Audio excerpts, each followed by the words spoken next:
Chapter 1. Introduction. The King of Kings. In his times he shall show who is the blessed and only potentate, the King of Kings, and Lord of Lords. 1 Tim. 6:15. The title of king had its origin near the beginning of our mortal earth. Those holding such a title usually claimed it was a divine calling, with the right to govern in both civil and religious matters. Most pharaohs possessed a long title or throne name, which included some mention of deity. Epithets of many sovereigns of Mesopotamia also carried names of deities. Even in imperial Rome, the grandest title of the Caesars was Pontifex Maximus. Victory over their enemies was always attributed to the divine favor of their god. All of these civilizations were acquainted with offerings and sacrifices to their deity. In ancient Israel, we can also see how those holding this kingly office were recognized and appointed through divine approval. For example, the prophet Samuel made the selection and anointed Saul as the first king in Israel. See Isaiah 1:14 and 12:1. Therefore, no true king could claim legitimacy without a prophet's approval of his investiture. If God was not in it, their king was no different from any other king. The kings of Israel were not appointed by attrition or seniority. If there was no divine approval by revelation, then there was the possibility of foreign infiltrations or compromising bloodlines.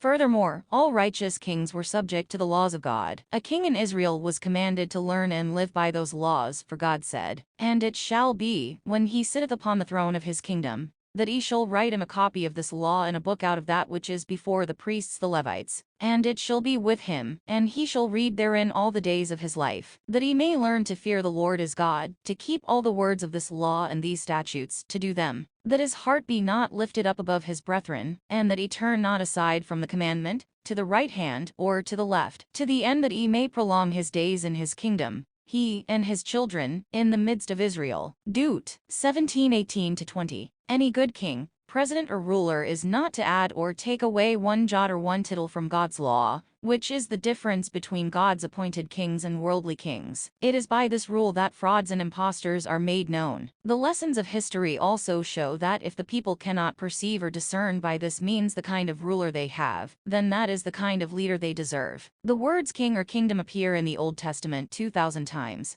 Thus we have very fertile ground for determining the difference between kings of men and kings of God. In some instances in biblical history, the king or priest was tempted to err or sin, but a prophet was nearby to warn or direct him in the way God would have him go. Thus, the prophet became God's spokesman to give the king divine direction. God acknowledged to Abraham that he would be honored by having kings come from his loins. Those who were ordained by Christ as kings and priests were probably those kings whom God had promised to come through Abraham. Men who were kings and priests unto God would have the appointment and obligation to function in both civil and religious areas. This was indicated since the beginning of time by the close relationship of those offices held by ancient leaders. Kingship and the gods. In the system of the ancient religions, state patriotism and religious piety were synonymous. To oust or overthrow the legitimate king was to commit iconoclasm and treason against the state. Zondervan Pictorial Encyclopedia 3795. The kingdom of God is rightfully the sovereignty of God by virtue of his creating the earth and everything on it. He desires to rule over his children, as any good parent wants to preside over his offspring. The prophet Joseph Smith explained, "It has been the design of Jehovah from the commencement of the world, and is his purpose now, to regulate the affairs of the world in his own time, to stand as a head of the universe,